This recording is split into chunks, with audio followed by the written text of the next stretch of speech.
माता दी। सभी माँ के भक्तों को और माँ के साधकों को, माँ के प्यारे बच्चों को, आशा करती हूँ आप सब ठीक होंगे।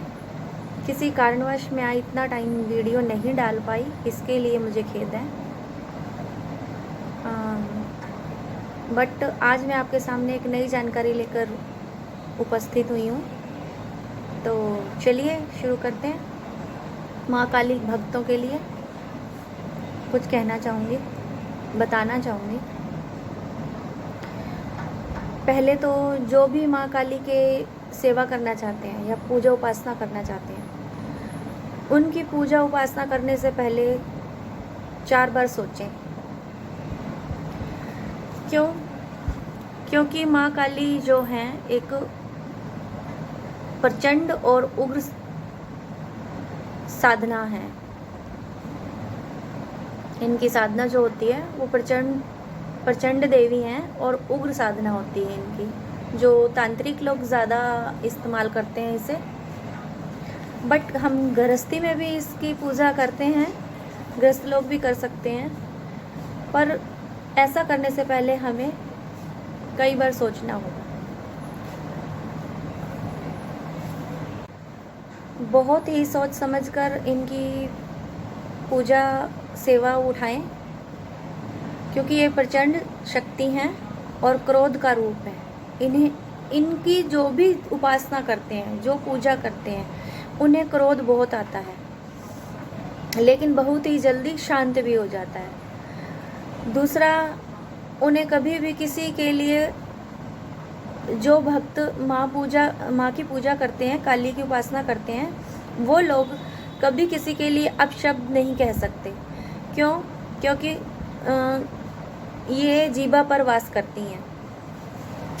जैसे ही अगर माँ का उपासक अगर किसी के लिए कुछ गलत कह देता है तो वो सत्य हो जाता है।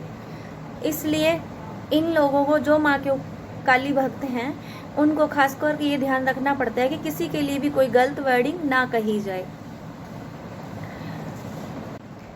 और एक बात, काली भक्त तो नहीं कह सकते, लेकिन काली भक्त के लिए भी अगर आम लोग कुछ कहते हैं तो उन्हें भी ये ध्यान रखना चाहिए कि हम किसके लिए क्या बोल रहे हैं। एक काली भक्त के लिए उन्हें बोलते टाइम ये ध्यान रखना चाहिए कि अगर हम उनके लिए बोलेंगे तो हम उनका बिगाड़ तो कुछ नहीं पाएंगे, बट अपना सर्वनाश जरूर कर लेंगे। जब कोई माँ की सेवा करने के लिए तैयार होता है तो माँ उनकी कड़ी से कड़ी परीक्षा लेती है। ऐसे ही नहीं जल्दी से वो अपने चरणों में आने देती। तो इतनी परीक्षा लेती है कि देखती है कि ये बच्चा कितना तड़प है इसके अंदर मेरे लिए, चला जाता है मुझे छोड़कर या लगा ही रहता है।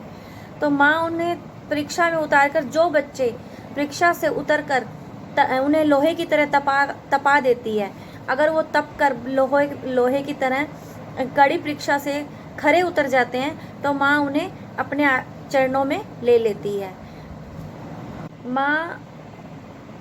दूसरा, माँ खुद इतनी प्रचंड शक्ति है कि माँ खुद अपने बच्चों की परीक्षा लेगी, मारेगी, बट किसी को मारने नहीं देगी। किसी काली भक्त के लिए कुछ किसी और को कहने नहीं देगी।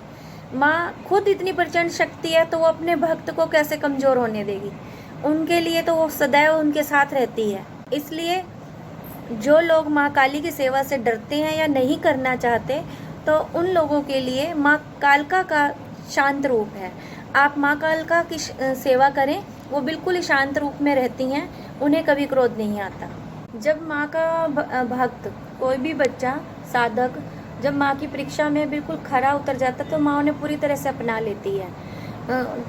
काली भक्त की पहचान है कि उनके रूप पे एक तेज रूप जो है उनका तेज अलग ही दिखाई देता है। काली भक्तों के ये खास पहचान है कि उनके चेहरे पर एक रूप तेज चढ़ा हो, एक अजीब तेज होता है, जिससे पता चलता है कि ये माँ का सेवक है। ज़रूरी नहीं है कि माँ की हाज़िरी जो आती है सिर घुमाकर झूमकर ही आए। ऐसा नहीं है कि जो माँ के भक्त हैं, साधक हैं, वो हर कोई नहीं सिर घुमाता, वो तब तक सिर घुमाएगा जब तक माँ उन पर पूरी तरह से आ नहीं जाती। और माँ अकेली कभी नहीं चलती हैं, माँ अपनी पूरी सेना को साथ लेकर चलती हैं। तो जब वो सर घुमा रहा होता है साधक या कोई भक्त, तो माँ की जो सेवादार योगिनियाँ होती हैं वो उसके सर पर आ रही होती हैं और डंका बजा रही होती हैं कि माँ आ रही है। जब माँ का पूरी तरह से उस पर गद्दी पर आ जाती हैं तो उनकी वो घूमना, सिर घुमाना बंद कर देती हैं और हिलना, आगे पीछे की ओर हिलना ऐसे ऐसे शुरू कर देंगी। ये भक्त की पहचान है कि माँ काली गद्दी पर आ चुकी हैं। और दोनों हाथ पीछे की ओर कर लेते हैं भक्त। साधक हों, भक्त हों, ये उनकी खास पहचान है जो काली भक्त होते हैं। और जब काली गद्दी पर आ जाती हैं तो वो आगे पीछे हिलना शुरू कर देती हैं और दोनों हाथ पीछे कर लेती हैं। बाकी क्या मैं बता रही थी कि हाजिरी कैसे आती है। ज़रूरी नहीं है कि सर घुमा कर ही आए, माँ कई बार हाजिरी हाथों पे भी ले जाती हैं। ऐसे ऐसे भक्त के हाथ रहते हैं, और या फिर कई बार ज़ोर ज़ोर से तालियां बजाकर भी माँ हाजिरी ले जाती हैं। ज़ोर ज़ोर से उबासियों पर भी माँ हाजिरी ले जाती हैं। जयकारे लगाकर भी माँ हाजिरी ले जाती हैं। ज़रूरी नहीं है कि कोई भी हाजिरी चीख चिल्लाकर ज़ोर ज़ोर से सिर घुमाकर आएगी। अगर कोई हाजिरी चीख चिल्लाकर आती है तो वो अपने घर में कष्ट आने का संकेत देती है। रोकर आती है या चीख चिल्लाकर आती है तो वो पहले तो अपने घर में आने वाले कष्ट का संकेत दे रही है। और अगर फिर भी कई अटेंशन मांगते हैं कई बच्चे कि उनकी तरफ ध्यान दिया जाए, तो ऐसा है कि जो बच्चे चीख चिल्लाकर हाजिरी लेते हैं ऐसा ना करें। अपनी हाजिरी को गुरु के सानिध्य में जाएं और उस पर कंट्रोल करना सीखें, क्योंकि इससे चीख चिल्लाने से हाजिरी आने पर जो लोग होते हैं बाहर के, वो ये सोचते हैं कि बस ये तो ऐसे ही कर रहा है, ऐसे ही सर घुमा रही है, ऐसे ही ये है। तो कई लोग उन पर उंगलियां उठाते हैं। इससे वो अपना तो अपमान करवाते हैं, अपनी शक्ति का भी अपमान करवाते हैं। तो अपना गुरु के सानिध्य में जाएं, गुरु धारण करें और अपनी हाजिरियों पर कंट्रोल करना सीखें। इसीलिए कहा जाता है कि काली भक्तों को क्रोध बहुत आता है और उग्र स्वभाव के वो होते हैं, बट जल्दी ही शांत भी हो जाते हैं। माँ भगवती अपने बच्चों की पूरी तरह से तपाकर परीक्षा लेकर उन्हें अपना तो लेती है, पूरी तरह से अपना लेती है। और उनकी इतनी अपार कृपा होती है कि उन बच्चों पर वो हमेशा उनके अंग रहती हैं, हमेशा उनके साथ चलती हैं।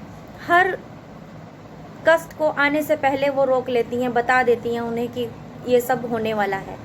तो एक बात और कहूँगी, जो काली भक्त होते हैं उनकी कही गई हर बात का एक राज होता है। तो जो भी काली भक्त की चौकी पर जाते हैं या कुछ पूछने के लिए, तो उन संगत से, उन बच्चों से मैं ये कहना चाहूँगी कि अगर माँ काली भक्त ने आपको कुछ कहा है तो उसे आप इग्नोर ना करें, उस पर गौर करें कि माँ ने ऐसा बोला है तो उसमें कोई राज है। इस पर आप ज़रूर ध्यान दें। और माँ के भक्तों, आप सब ठीक होंगे। अब मैं चलती हूँ, अगली वीडियो जल्द ही लेकर आऊँगी मैं आपके सामने एक नए जानकारी के साथ। तो जय माता दी। स्वस्थ रहिए, घर में रहिए, स्वस्थ रहिए, अपना ध्यान रखिए।